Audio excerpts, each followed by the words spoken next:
I'm looking forward to getting into Ode to the Possibilities in your career. So thank you for taking a minute out today. Thanks. Yeah, thanks for having me. I appreciate it. Yeah, you bet. So before we get into the album and your career, I want to know this. I always begin with this because it was so big. 6 years ago, the pandemic changed our lives.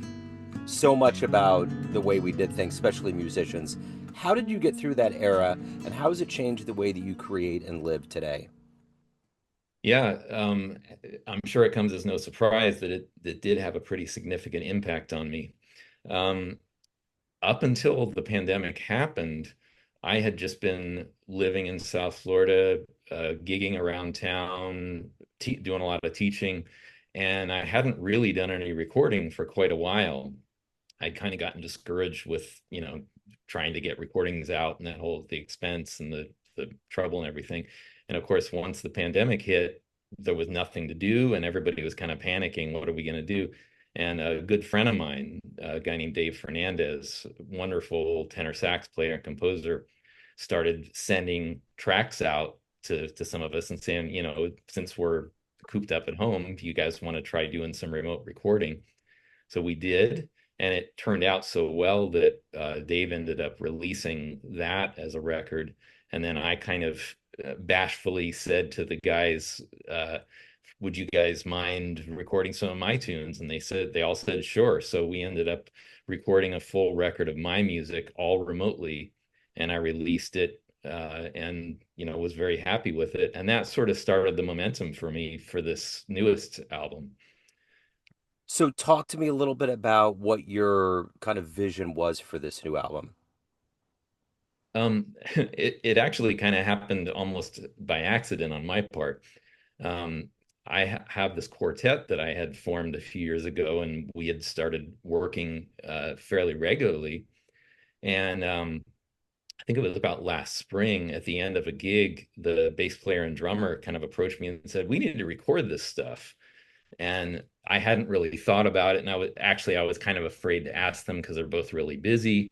So the fact that those guys were both, it was their idea basically. So I was like, all right, that's it. I'm in. So and Dave, the sax player, who's, he and I have known each other for years and recorded on a lot of each other's projects and so forth. So I knew he would be in. And so once that happened, I said, okay, that's it. I found the studio and we went in and recorded and did the whole thing. So, what are you hoping the listener gets from this album? Um, I feel like the reason that I chose the title Ode to the Possible is that I feel like because of the kind of insane times that we're in, I think we all could use a little bit of hope and positivity. And I'm hoping that the album conveys that feeling. Not that I'm, kind of trying to be looking at the world through rose-colored glasses or anything. I think there's plenty of stuff in the album that conveys, all the craziness that's going on in the world, but also hopefully conveys some hope and the fact that music is a great force for good that can kind of bring us all together and uh, you know our shared humanity. It can be right there with any form of art, but music to me is such a powerful thing in particular. So I guess that's what I was kind of trying to convey with this album. And I've been asking that a lot lately because America has turned into this very strange place. Lots of things that are going on that are creating a whole lot of stress. And at a minimum, I feel like musicians have this gift of giving people the chance to escape from the headlines, to get into something that brings their optimism up. Is that something that's definitely a part of your live performances and just what you're doing in general more now in 2026? Absolutely. I mean, even before these times, that's always sort of been my goal. Even if I'm playing, something like a solo guitar gig in a restaurant as background music, it always means a lot to me when somebody comes up and says, that song that you played means so much to me, or something like that, that, I feel like I'm actually reaching people. And, that's my goal, is to, in my own small way, try to make the world a better place. As John Coltrane said, I want to be a force for good. Yeah. So talk to me a little bit about the beginnings. It said that you got your first guitar at 17. Where were you born and raised, and how did this journey into not only the guitar but jazz? How did it begin? Um, it probably all started for me around the age of 12 when I first heard the Beatles. I grew up in the 70s when the Beatles were kind of passé. It's hard to imagine now, but in those days, the Beatles were considered out of style. But my older sister had bought the Beatles Red album, the 62 to 66 compilation, and I used to sneak into her room and listen to her records when she wasn't around. So I heard that one, and it was just like a lightning bolt hit. And it was immediately like, this is what I need to do. And so that's pretty much what got me started with music. And then later, when I was in high school, I had been playing trombone.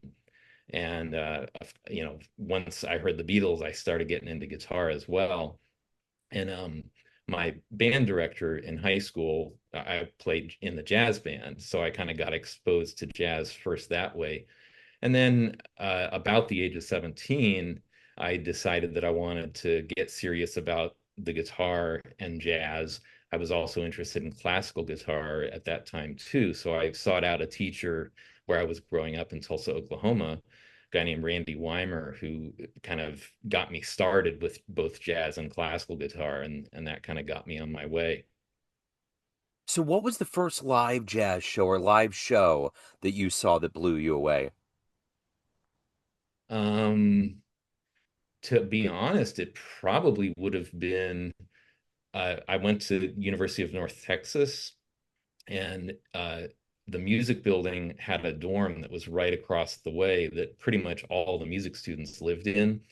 And in the lobby of the dorm, anybody who wanted to could reserve it and play a little concert in there. And probably one of the first things I would have ever seen that would have really, just like blown me away was probably some of the older students there playing in that lobby. Yeah. In particular, there was a guitar player who actually was a freshman the same year I was there. He was kind of a prodigy. His name was Clint Strong. And I have very vivid memories of hearing him play in that lobby and just being completely blown away. I was equal parts inspired and discouraged by hearing him play. So what about jazz albums? Who were some musicians and albums that you were listening to that kind of informed and helped you as you developed your voice? Um, when I was a teenager, as most guitar players do, I started off with pop and rock music. I mentioned the Beatles, and I was a big Jimi Hendrix fan too. And I bought this music magazine that had Jimi Hendrix on the cover. And it was kind of an interesting magazine because unlike a lot of the music magazines, it didn't just cover guitar. I think it was called International Musician and Recording World. And in that same issue, there was an article about John Coltrane and an article about Miles Davis. And I was so intrigued by both of those articles that I went out and bought an album of each one of those players. And I bought Miles Davis's greatest hits. And then I also bought an album called Coltrane Jazz from John Coltrane because the article talked about his use of extended techniques, particularly harmonics. And because I was such a big Jimi Hendrix fan, I was kind of thinking like Jimi Hendrix using feedback and that kind of stuff. Oh, well, maybe this John Coltrane guy is kind of like the Jimi Hendrix of the saxophone. So I bought this album because it had a song on it called Harmonique. And I thought, oh, yeah, this is going to be him playing all kinds of crazy stuff. And when I got that album, I was kind of underwhelmed because the he that wasn't an era where he had really started doing all the crazy extended techniques, and the recording was record in a way that I wasn't used to. I was brought up in pop and rock productions with lots of reverb and big, huge sounds. And this was just like, a quartet playing in a room with microphones set up. So that one in particular, I had to come back to a few years later. And then once I had kind of gotten a little bit more knowledgeable about jazz, I was completely blown away by. But the Miles Davis record, that really caught my ear right away. Yeah.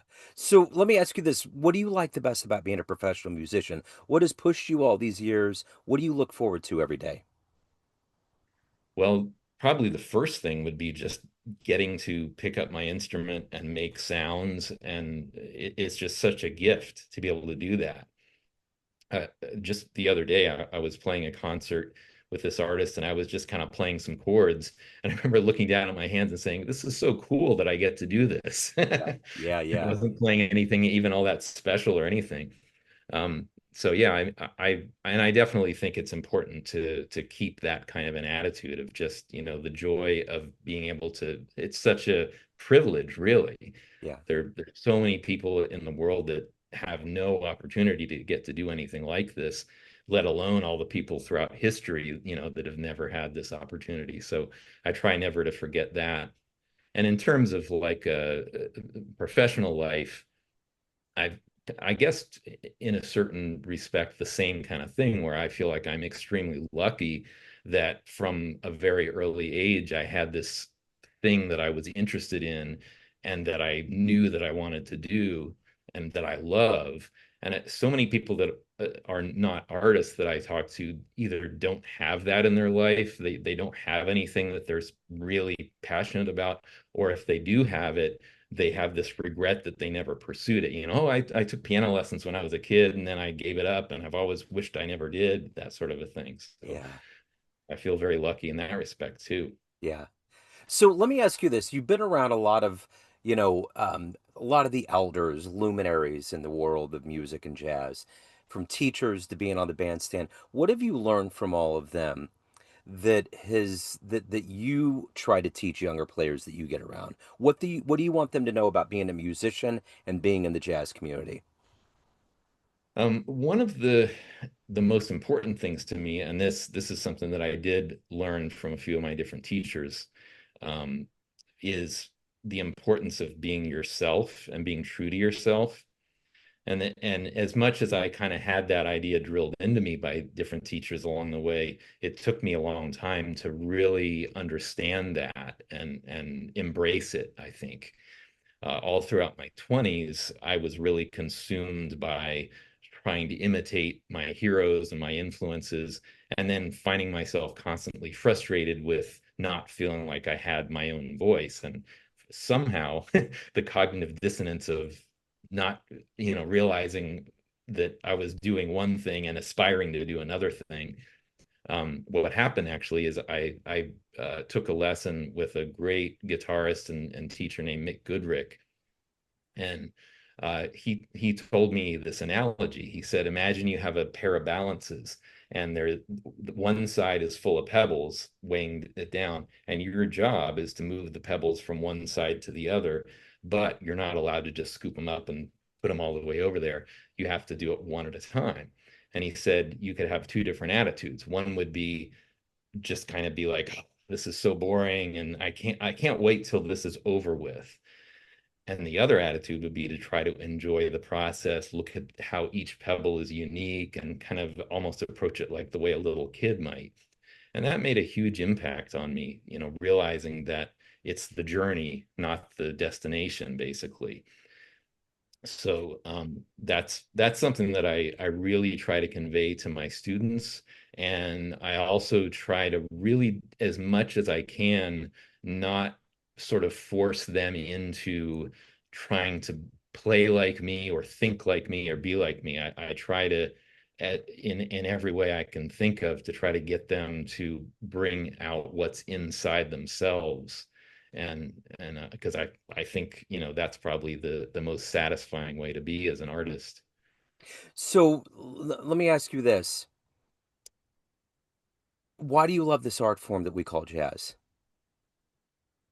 Oh, I'm not sure if that's something I can put into words. Uh, I guess one of the things, the first word that comes to mind is freedom.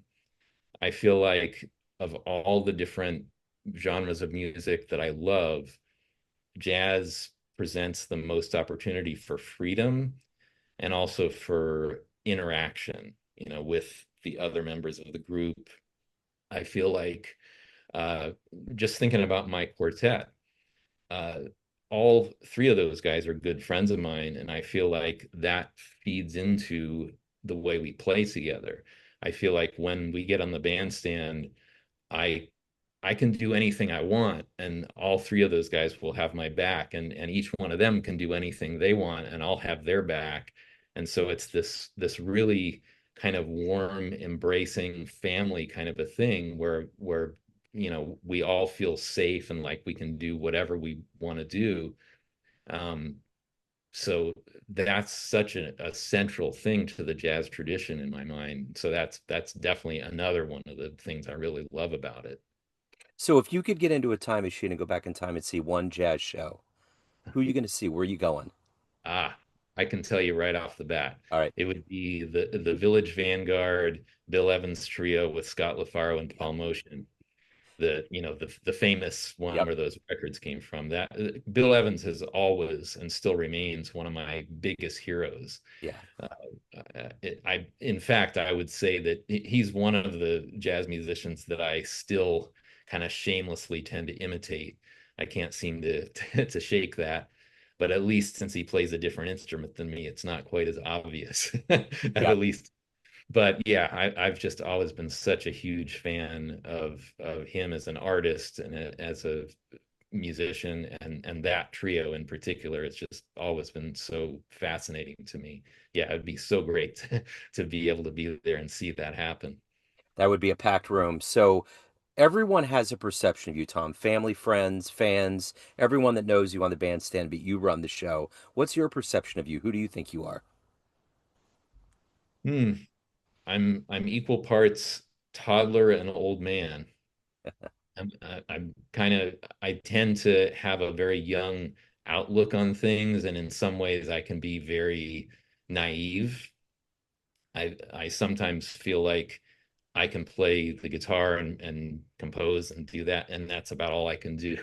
I don't tend to have very many practical skills, so there's that aspect of it. But I also feel like um, I've always had sort of an older outlook on things, and I think that kind of plays into my personality as a musician and also as a band leader for sure. So if anybody wants to get a copy of Ode to the Possible, they want to catch you live, anything else going on in your world, where's the best place to go? Probably the first place would be my website, which is tomlippincott.com. I actually, the album officially just released today, so Yeah. it's available on the website. I've also got it up on Bandcamp, and then it's on all the streaming services as well. So Okay. Excellent. Well, I will put links in the show notes. Tom, so good to meet you. I love the album. Thank you for taking a minute out. I'm looking forward to profiling it on Neon Jazz. great. Thanks so much for having me, Joe. Yeah, you bet. Neon Jazz.